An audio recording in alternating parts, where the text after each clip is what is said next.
எல்லாருக்கும் வணக்கங்க. மீண்டும் மெய்ப்பொருள் காண்கத்தளத்திற்கு எல்லாரையும் நான் வரவேற்கிறேன். இன்னைக்கு பீட்டர் லிஞ்ச் அவர்களும், ஜான் அவர்களும் எழுதின அந்த லேர்ன் டூ எர்ன் புக்கோட லாஸ்ட் பார்ட் பேலன்ஸ் ஷீட்ஸ் பத்தி பார்க்குறோங்க. போன வாரம் பேலன்ஸ் ஷீட் வந்து டே 1 எப்படி இருக்கும் அப்படின்றத பத்தி பார்த்துருந்தோம். இப்ப அத கொஞ்சம் ரீகால் பண்ணிட்டு, அதுக்கப்புறம் இயர் 1ல எப்படி அந்த பேலன்ஸ் ஷீட் மாறியிருக்கும் அப்படின்றத பத்தி இன்னைக்கு பார்ப்போங்க. தொடர்ந்து அடுத்தடுத்த வாரங்கள்ல இயர் 2 எப்படி இருக்கும், தென் இயர் 5 எப்படி இருக்கும் அப்படின்றத பார்ப்போம். தென் இந்த 5 வருஷத்தையும் பேலன்ஸ் ஷீட் பார்த்ததுக்கப்புறம், நம்ம லிஸ்ட்ல இருக்கிற ஏதாவது ஒரு ஸ்டாக் எடுத்து பேலன்ஸ் ஷீட்ட ஸ்டடி பண்ணி பார்ப்போங்க. ஸோ இத வந்து ஃபர்ஸ்ட்டு ரீகால் பண்ணிடுவோங்க. டே 1ல என்ன இருக்கும்? எப்படி இருக்கும் பேலன்ஸ் ஷீட்டு? மொத்தம் பேலன்ஸ் ஷீட்ல 4 விஷயம் இருக்குங்க. ஃபர்ஸ்ட் விஷயம் வந்து அசெட்ஸ், 2வது விஷயம் வந்து லயபிலிட்டி, 3வது விஷயம் வந்து ஈக்விட்டி, 4வது விஷயம் வந்து share holders equity and total liability. இந்த 4 விஷயம் தாங்க ஃபர்ஸ்ட் இருக்கும். நம்ம வந்து எந்த பேலன்ஸ் ஷீட் எடுத்தாலும். அதைத் தொடர்ந்து ஏர்னிங்ஸ் பெர் ஷேர் எப்படி கால்குலேட் பண்றது? அதாவது ரெவென்யூ, காஸ்ட் இது 2யும் நீங்க மைனஸ் பண்ணீங்க அப்படின்னா, உங்களுக்கு நெட் ப்ராஃபிட் கிடைச்சிரும். அதுலேருந்து ஏர்னிங்ஸ் பெர் ஷேர கால்குலேட் பண்ணலாம். அதைத் தொடர்ந்து கேஷ் ஃப்ளோ ஸ்டேட்மெண்ட் இருக்கும். சோர்ஸ் ஆஃப் ஃபண்ட் என்ன? யூஸ் ஆஃப் ஃபண்ட் என்ன? அது 2யும் நீங்க மைனஸ் பண்ணீங்க அப்படின்னா, கையில எவ்வளோ கேஷ் இருக்கு அப்படின்றது தெரிஞ்சிருங்க. ஸோ டே 1 அப்படின்னு எடுத்துக்கிட்டோம் அப்படின்னா, அசெட் வந்து எவ்வளோ இருக்குன்னா, நம்ம வந்து சென்ற பதிவுல சொன்னோம். எம்கே என்டர்பிரைஸ் அப்படின்னு சொல்லிட்டு எக்ஸாம்பிளுக்கு எடுத்துக்க சொன்னோம். ரூ. 1,00,000 இருக்கும். ரூ. 1,00,000 மதிப்புள்ள மொத்த அசெட்ல ஒரு 50,000 ஒரு ஹாஃப் வந்து கேஷா இருக்கும். இன்னொரு ஹாஃப் வந்து கிராஸ் ப்ராடக்ட்டாவோ இல்ல பிளான்ட் எக்யூப்மெண்ட்ஸ் எல்லாம் இருக்கும் அப்படின்னு சொன்னோம் இல்லையா? டே 1ல. ஸோ டே 1ல லயபிலிட்டீஸ் எதுவும் இருக்காது.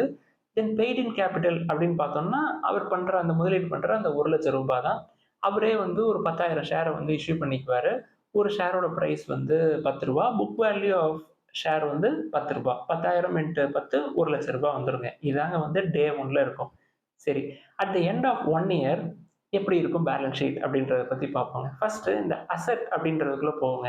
அசெட்ல கேஷ் அப்படின்னு எடுத்துக்கிட்டோம்னா ஒரு ரூ. 25,000 இருக்குன்னு வச்சுக்கோமே. அந்த ரூ. 25,000 எப்படி வருதுன்னு நான் பின்னாடி சொல்றேங்க. அடுத்து அக்கவுண்ட்ஸ் ரிசீவபிள். அதுல ஒரு 19,500. இந்த அக்கவுண்ட்ஸ் ரிசீவபிள் அப்படின்றது என்னன்னா, இவங்களுக்கு வர வேண்டியது. இவங்க கிரெடிட்ல ஏதாவது குடுத்திருப்பாங்க. யாருக்காவது அவங்களோட கஸ்டமர்ஸ்க்கு குடுத்திருப்பாங்க. ஸோ வர வேண்டியது ஒரு 19,500 இருக்கு. அடுத்து இன்வென்டரிஸ். இன்வென்டரிஸ்ல ஒரு ரூ. 30,000. இது என்ன இன்வென்டரிஸ்னா, இவங்க இந்த எம்கே என்டர்பிரைஸ் ஏதாவது ஒரு ப்ராடக்ட் வந்து மேனுஃபேக்சர் பண்ணி வேர்ஹவுஸ்ல ரெடியா வச்சிருப்பாங்க. யாராவது கேட்டா உடனே குடுக்கலாம் அப்படின்னு சொல்லி எடுத்து வச்சிருப்பாங்க இல்லையா? இல்ல ரா மெட்டீரியலாவும் இருக்கும்.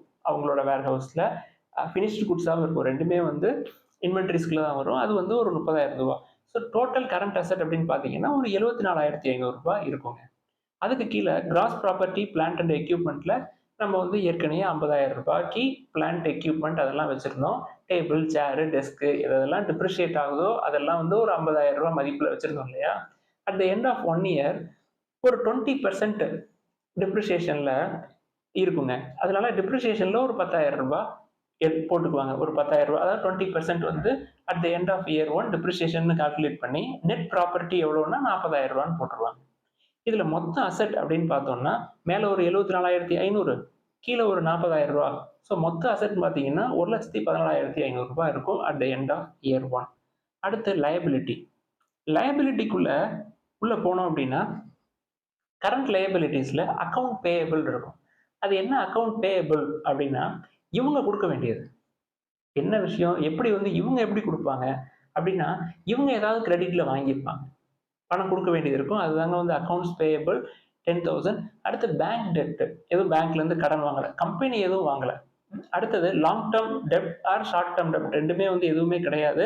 டோட்டல் கரண்ட் லியபிலிட்டி அப்படின்னு பார்த்தோம்னா 10,000 தான். அதுவும் வந்து இவங்க குடுக்க வேண்டியது. இவங்க குடுக்க வேண்டியது எப்படி இருக்கும் அப்படின்னா, இவங்க வந்து ஒரு சில நேரம் கிரெடிட்ல வாங்கிக்கலாம். இல்லாட்டி ஒரு இண்டஸ்ட்ரிக்கு கரண்ட் பில் கட்ட வேண்டியிருக்கலாம். ஏதாவது சர்வீசஸ் எடுத்திருப்பாங்க. வாட்டருக்கு, இல்ல ஏதாவது வாடகைக்கு, இதுக்கெல்லாம் வந்து பணம் குடுக்க வேண்டியிருக்கும் இல்லையா? அந்த பணம் அக்கவுண்ட்ஸ் பேயபிள்ல இருக்கிறது அதாங்க. அடுத்து ஈக்விட்டி. ஈக்விட்டில பெய்ட் இன் கேப்பிட்டல் அப்படியே தான் இருக்கும். ரூ. 1,00,000 முதல்ல ரூ. 1,00,000 உள்ள போட்டாங்க. ரூ. 50,000 கேஷா வச்சிருந்தாங்க. ரூ. 50,000 பிளான்ட்ஸ், எக்யூப்மெண்ட்ஸா வச்சிருந்தாங்களே அதான் paid in capital. At the end of year 1 இவங்களுக்கு ரீடெய்ன்ட் ஏர்னிங் பார்த்தீங்கன்னா ரூ. 4,500. இந்த ரூ. 4,500 எப்படி வருது அப்படின்றத பின்னாடி நான் சொல்றேங்க. ஏர்னிங்ஸ் பெர் ஷேர் கால்குலேட் பண்றப்ப சொல்றேன். மேல இருந்த அந்த ரூ. 25,000 எப்படி அவங்களுக்கு cash at the end of year 1ல கேஷ் எப்படி கிடைக்குது அப்படின்றத கீழ கேஷ் ஃப்ளோ ஸ்டேட்மெண்ட்ல நம்ம வந்து பார்ப்போங்க. அடுத்து லயபிலிட்டீஸ் அண்ட் ஷேர் ஹோல்டர்ஸ் ஈக்விட்டி. நம்ம ஏற்கனவே சொன்னோம்ல லயபிலிட்டி அண்ட் ஷேர் ஹோல்டர்ஸ் ஈக்விட்டினா என்னங்க? அதுல 3 விஷயம் இருக்குங்க. ஒண்ணு டோட்டல் லயபிலிட்டி, தென் பெய்ட் இன் கேபிட்டல், அடுத்து ரீடைன்ட் ஏர்னிங். இந்த 3யும் கூட்டினா தான் உங்களுக்கு liability and share holders equity கிடைக்கும். இங்கே ரூ. 1,14,500. ஷேர்ஸ் அவுட்ஸ்டாண்டிங் எப்பொழுதும் போல 10,000 ஷேர் தான். புக் வேல்யூ பெர் ஷேர் அப்படின்னு பார்த்தீங்கன்னா மேலே எவ்வளவு ஈக்விட்டி இருக்கு? ரூ. 1,04,000 இருக்கு. அதை வந்து நீங்க 10,000 டிவைட் பண்ணீங்கன்னா 10.45 வருங்க. ஸோ மொத்த ஈக்விட்டியை உங்களோட நம்பர் ஆஃப் அவுட்ஸ்டாண்டிங் ஷேர்ஸோட நீங்க வந்து டிவைட் பண்றோம் அப்படின்னா புக் வேல்யூ பெர் ஷேர் வந்துடும். So at the end of year 1 book value வந்து 10லேருந்து 10.45க்கு இன்க்ரீஸ் ஆயிருக்கு. ஸோ அதை தொடர்ந்து ரெவன்யூக்கு வருவோம். ரெவன்யூன்னு எடுத்துக்கிட்டோம்னா மொத்தம் 2 விஷயம். வருவாய் எவ்வளவு? நீங்க வந்து சேல்ஸ் பண்ணியிருப்பீங்க, உங்களோட ப்ராடக்ட்டை சேல்ஸ் பண்ணியிருப்பீங்க. அதில் இருக்கிற revenue at the end of year 1 2 lakhs. அடுத்து இன்ட்ரெஸ்ட் இன்கம். உங்களுக்கு ஃபர்ஸ்ட் ஒரு கேஷ் இருக்கும், கேஷ் இருந்திருக்கும். அந்த கேஷ்ல இருந்து உங்களுக்கு வந்த இன்ட்ரெஸ்ட் தான் வந்து ரூ. 2,500. ஸோ மொத்த வரவு அப்படின்னு பார்த்தோம்னா ரூ. 2,02,500. அடுத்து செலவு காஸ்ட், மெட்டீரியல் காஸ்ட் ரூ.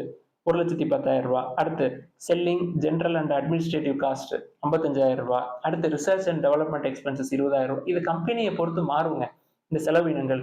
இப்போ வந்து ஒரு ஃபார்மா கம்பெனி இருக்குன்னு வச்சுக்கோங்களேன், அதுக்கு ரிசர்ச்க்கு வந்து எக்கச்சக்கமாக நிறையா செலவு பண்ணுவாங்க.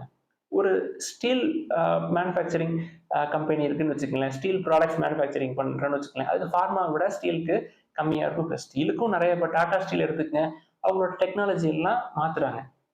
டெக்னாலஜி இம்ப்ரூவ் பண்ணுறதுக்கு ரிசர்ச் அண்ட் டெவலப்மெண்ட்டுக்கு நிறையா பிளாஸ்ட் ஃபர்னஸ்லேருந்து எலக்ட்ரிக் ஆர்க் ஃபர்னஸ்க்கு வர்றாங்கன்னு நம்ம பார்த்தோம் இல்லையா. ஸோ புது டெக்னாலஜி எல்லாம் கொண்டு வர்றதுக்கு அவங்களுக்கு ரிசர்ச்சுக்கு நிறைய பணம் தேவைப்படும். அடுத்து டிப்ரிஷியேஷன். இதில் ஒரு 10,000. அந்த ஃபர்ஸ்ட் 50,000 ஒரு 20% டிப்ரிஷியேஷன் இருக்கு இல்லையா, அந்த 10,000 அவங்களுக்கு செலவு. இந்த செலவை அவங்க மறுபடியும் எடுத்துருவாங்க. இது வந்து ப்ராடக்ட் அப்படியே தான் இருக்கும், அதுக்கு ஒரு 20% டிப்ரிஷியேஷன் போட்டு அதை கழிப்பாங்க. டாக்ஸ்ல இதை டிடெக்ட் பண்ணி அந்த 10,000 திருப்பி வாங்கிடுவாங்க. இது பின்னாடி வரும், நம்ம பார்ப்போம். அடுத்து டோட்டல் காஸ்ட் அப்படின்னு பார்த்தோம்னா 1,95,000 இருக்குங்க. இதுல இந்த 1,95,000 மொத்த வரவு வந்து 2,02,500. இதுல மொத்த செலவு அப்படின்னு பார்த்தீங்கன்னா 1,95,000. இது ரெண்டையும் நீங்க வந்து மைனஸ் பண்ணோம் அப்படின்னா உங்களுக்கு வந்து 7,500 கிட்ட வருது. Earnings before federal and state taxes போடுறோம். இங்க வந்து ஏர்னிங் பிஃபோர் இன்ட்ரெஸ்ட் டாக்ஸ் அப்படின்னு சொல்லுவோம் இல்லையா, எபிட்டா அப்படின்னு சொல்லுவோம் இல்லையா, அது மாதிரி இங்க யூஎஸ்ல உள்ள டேர்ம்ஸ்ல இவங்க போட்டிருக்காங்க. அடுத்து இதுல ஒரு 40% டாக்ஸ். இங்கே கார்பரேட் டாக்ஸ் வந்து 25-30% எப்படி இருக்கோ அந்த டாக்ஸ் இருக்கும். டாக்ஸ் போக net income, profit after tax வந்து ஒரு 4,500. இதை தாங்க மேல ரீடைன்டு ஏர்னிங்ஸ் அப்படின்னு சொல்லி காட்டிருந்தோம் இல்லையா, இந்த 4,500 தான் காட்டியிருப்போம். அடுத்து ஷேர்ஸ் அவுட்ஸ்டாண்டிங் 10,000 ஷேர் தான் இருக்கு. 10,000 ஷேரையுமே எம்கே என்டர்பிரைசஸோட ஓனர் தான் வச்சிருக்கிறாரு. ஸோ 10,000ல இருந்து நம்ம இன்கம் பெர் ஷேர் வேணும் அப்படின்னா மொத்த இன்கம் எவ்வளவு, மொத்தம் அவுட்ஸ்டாண்டிங் ஷேர்ஸ் எவ்வளவு, இதுல இருந்து இதை டிவைட் பண்ணீங்க அப்படின்னா 0.45 அப்படின்னு கிடைச்சிருங்க. இப்படிதான் ஏர்னிங்ஸ் பெர் ஷேர் நம்ம கால்குலேட் பண்றது at the end of year 1. இதுல என்னென்ன விஷயம்லாம் இன்னும் பார்க்கல நம்ம அப்படின்னா, இந்த பேங்க் வந்து ஏதாவது கடன் வாங்கியிருக்காங்களா பேங்க்ல இருந்து இவங்க, இல்லை ஏதாவது பாண்ட் மூலியமா ஒரு லாங் டேர்ம் டெட் ஏதாவது வாங்கியிருக்காங்களா, ஏதாவது அக்விசிஷன்ஸ் நடந்திருக்கா, அதை பற்றியெல்லாம் நம்ம இன்னும் பேசல. சிம்பிளா at the end of year 1 அவங்க இருக்க காசை வச்சு பிஸ்னஸ் பண்ணி கிரெடிட் வாங்கியிருக்கிறாங்க, கிரெடிட்ல கொடுக்கவும் செஞ்சிருக்கிறாங்க. அது போக அவங்களுக்கு டிப்ரிசியேஷன்ல ஒரு 10,000 வெளில போயிருக்கு. அதை எப்படி உள்ள கொண்டு வராங்க அப்படின்றத பின்னாடி பார்ப்போம். இந்த கேஷ் ஃப்ளோ ஸ்டேட்மெண்ட் எடுத்துக்கிட்டீங்கன்னா அதுல 2 விஷயம் இருக்குங்க. ஃபர்ஸ்ட் வந்து சோர்ஸ் ஆஃப் ஃபண்ட், இன்னொன்று வந்து யூஸ் ஆஃப் ஃபண்ட். இந்த source of fund, use of fund என்ன அப்படின்னா, அவங்களுக்கு என்னென்ன source of income or money என்னென்னலாம் இருக்கு, என்னென்ன சோர்சஸ் இருக்கு, எப்படி எல்லாம் வந்து அந்த ஃபண்டை யூஸ் பண்றாங்க. உள்ள வர்றது வெளில போறது அவ்வளவுதாங்க. அவங்களுக்கு என்னென்னலாம் உள்ள வருது, எந்தெந்த வழியில வருது, வெளியில எப்படி எல்லாம் போகுது, உள்ள என்ன இருக்கு, வெளியில என்ன போயிருக்கு. இதுல 3 இருக்குங்க. ஃபர்ஸ்ட் சோர்ஸ் ஆஃப் ஃபண்ட் எடுத்துக்கிட்டீங்கன்னா அதுல 3 ஆக்டிவிட்டிஸ் இருக்கு. ஒன்று ஆப்ரேஷன் ஆக்டிவிட்டிஸ், அடுத்து வந்து இன்வெஸ்ட்மெண்ட் ஆக்டிவிட்டிஸ், அடுத்து வந்து ஃபினான்சிங் ஆக்டிவிட்டிஸ். இந்த ஆப்ரேஷன் ஆக்டிவிட்டீஸ்ல நம்மளுக்கு வர்ற இன்கம், இந்த நெட் இன்கம் இருக்கு பாத்தீங்களா அது. அடுத்து டிப்ரிசியேஷன்ல ஒரு 10,000 போட்டிருப்பாங்க. இதுல ஒரு சந்தேகம் வரும், சார் டிப்ரிசியேஷன்னா அது லாஸ் தானே, இது எப்படி சோர்ஸ் ஆஃப் ஃபண்டுக்குள்ள வரும் அப்படின்னு கேட்பாங்க. இந்த டிப்ரிசியேஷன் உள்ள கொண்டு வரதுல ஒரு அட்வான்டேஜ் இருக்குங்க. என்ன அட்வான்டேஜ் அப்படின்னா, டாக்ஸ் அட்ஜஸ்ட் பண்ணிக்கலாம். அந்த டிப்ரிசியேட் ஆகிற அமௌண்ட்டுக்கு நீங்க டாக்ஸ் வந்து அட்ஜஸ்ட் பண்ணீங்க அப்படின்னா உங்க பணம் அப்படியே ரீட்டைன் ஆகும், உள்ள இருக்கும். இன்கம்ல இருந்து ஒரு அமௌண்ட் வந்து சோர்ஸ்லேயே இருக்கும். அதுதான் இந்த 10,000. அடுத்து இன்க்ரீசஸ் இன் அக்கௌண்ட் பேயபிள். அக்கௌண்ட் பேயபிள் அப்படின்றது அது நம்மள்கிட்ட தான் பணம் இருக்கும், கிரெடிட்ல ஏதாவது நம்ம வாங்கியிருப்போம், ஏதாவது சர்வீஸ் வாங்கியிருப்போம், இல்லை ரா மெட்டீரியல் வாங்கியிருப்போம். அது வந்து இன்னும் ஃபண்டா உள்ள இருக்கும். அது வந்து வெளியில கொடுக்க வேண்டிய ஃபண்ட் இன்னும் இருக்கும் உள்ளார. அது வந்து ஒரு 10,000. அடுத்து cash flow from financing. So இனிஷியலா எவ்வளவு வந்து உள்ள வந்துச்சு, சேல் ஆஃப் காமன் ஸ்டாக் என்ன பண்ணாரு? ரூ. 1,00,000க்கு 10,000 ஷேரா மாத்திக்கிட்டாரு அத. ஒரு ஷேரோட வேல்யூ ரூ. 10 போட்டு மொத்தம் எவ்வளோ ஷேர வந்து வித்தாரு? ரூ. 1,00,000க்கு ஒரு ஷேர் ரூ. 10ன்ட்டு 10,000 ஷேர வித்தாரு. அதோட மதிப்பு வந்து ரூ. 1,00,000 அதுதான் குடுத்துருக்காங்க. Then short term debt, long term debt எதுவும் கிடையாது. ஸோ மொத்தமா பார்த்தோம் அப்படின்னா, கேஷ் ஃப்ளோ ஃப்ரம் ஃபினான்சிங் ரூ. 1,00,000. டோட்டல் சோர்ஸ் ஆஃப் ஃபண்ட் அப்படின்னு எடுத்துக்கிட்டோம்னா, ஃபினான்சிங்ல ஒரு ரூ. 1,00,000, அதுக்கப்புறம் அக்கவுண்ட் பேயபிள்ல ஒரு 10,000, அதுக்கப்புறம் ஆப்பரேஷன் ஆக்டிவிட்டீஸ்ல ஒரு 14,500. மொத்தம் 1,24,500. இது வந்து சோர்ஸ் ஆஃப் ஃபண்ட். அடுத்து யூஸ் ஆஃப் ஃபண்ட்ல எப்படி எல்லாம் வந்து ஃபண்ட யூஸ் பண்ணியிருக்காங்க அப்படின்னு பார்ப்போங்க. Addition of property, plant, equipment. So ரூ. 50,000க்கு அத வாங்கியிருக்கிறாங்க. Plant, equipment, then table, chair, desk இது எல்லாம் சேர்த்து. அடுத்து இன்கிரீசஸ் இன் இன்வென்டரிஸ். ஸோ இன்வென்டரிஸ்னா அவங்களுக்கு தேவையான ரா மெட்டீரியல் என்னென்ன மாரியான இப்போ சாஃப்ட்வேர் கம்பெனினா சாஃப்ட்வேர்லாம் வாங்குறது அந்த மாரி. தென் இன்கிரீசஸ் இன் அக்கவுண்ட் ரிசீவபிள். இது என்ன அப்படின்னா, கிரெடிட்ல இவங்க குடுத்துருப்பாங்க. இவங்க ஏதாவது பணத்த வரவேண்டிய பணம் இருக்கும். இவங்க வந்து இன்வென்டரியில இருந்து எடுத்து ஃபினிஷ்டு ப்ராடக்ட்ஸ் எடுத்து கஸ்டமர்ஸ் குடுத்துருப்பாங்க. அங்கருந்து வரவேண்டிய பணம் ஒரு 19,500. தென் அக்விசிஷன் ஆஃப் பிசினஸ் எதுவும் இல்ல. Then repayment of short term debt. அடுத்து repayment of debt short term, long term எதுவும் கிடையாது. டிவிடெண்ட் டூ ஸ்டாக் ஹோல்டர் எதுவும் கிடையாது. மொத்த ஷேரும் வந்து ஓனர்ட்ட தான் இருக்கு. அவர் வந்து யார்ட்டயும் ஷேர விக்கல இதுவரைக்கும் 1 வருஷத்துல. ஸோ மொத்தம் டோட்டல் யூஸ் ஆஃப் ஃபண்ட் அப்படின்னு பார்த்தோம்னா 99,500. Cash at the beginning of the year. Beginning of இயர்ல எந்த கேஷும் கிடையாது. இது வந்து cash at the beginning of இயர்னா அந்த பெய்ட் இன் கேபிட்டல் 1,00,000 கிடையாதுங்க. 1 வருஷம் இப்ப இந்த வருஷம் ஃபுல்லா ஆப்பரேட் பண்ணியிருக்கிறோம்.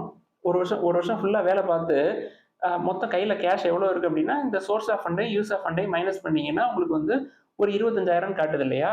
இது வருஷத்துக்கு இருக்காது. கம்பெனி ஸ்டார்ட் பண்றப்ப இருக்காது. கம்பெனி ஸ்டார்ட் பண்றப்ப பெய்ட் இன் கேபிட்டல் தான் இருக்கும். இப்ப கையில கேஷா ஒரு ரூ. 25,000 இருக்கு. இத தாங்க ஃபர்ஸ்ட் நம்ம சொல்லியிருந்தோம்.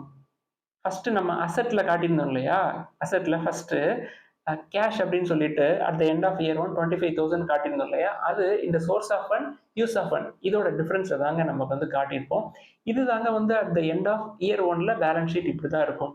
பேலன்ஸ் ஷீட்ல ஃபர்ஸ்ட் 4 விஷயம் இருக்கும். அடுத்து ஏர்னிங்ஸ் பெர் ஷேர் இருக்கும். அடுத்து கேஷ் ஃப்ளோ ஸ்டேட்மெண்ட் இருக்கும். அடுத்து எண்ட் ஆஃப் இயர் 2, இயர் 3ல எப்படி இருக்கு? ஒரு கம்பெனில இந்த கம்பெனி வந்து போய் பேங்க்ல வந்து கடன் வாங்குறாங்க அப்படின்னா, எப்படி பேலன்ஸ் ஷீட்ல அத அட்ஜஸ்ட் பண்றாங்க? எப்படி அத பேலன்ஸ் ஷீட்ல சேர்க்கிறாங்க? எப்படி அந்த கடன் வந்து அடைக்கிறாங்க? அப்படின்றத இயர் 2ல பார்ப்போம். அடுத்து இயர் 5ல இப்ப இந்த கம்பெனி எம்கே என்டர்பிரைஸ்ங்கிற ஒரு திருப்பி ஃபண்ட வந்து ரைஸ் பண்றாரு. அவரோட கம்பெனிய வந்து எக்ஸ்பேண்ட் பண்றதுக்காக external equity BE firms private ஈக்விட்டில இருந்து ஃபண்ட உள்ள எடுக்கிறாரு அப்படின்னா, எப்படி அது வந்து இந்த பேலன்ஸ் ஷீட்ல உள்ள வருது அப்படின்றதெல்லாம் நம்ம தொடர்ந்து பார்ப்போம். ஏதாவது சந்தேகங்கள், கேள்விகள் இருந்தா எல்லாத்தையுமே எழுதுங்க. நம்ம தொடர்ந்து டிஸ்கஸ் பண்ணுவோம். எல்லாருக்கும் நன்றி.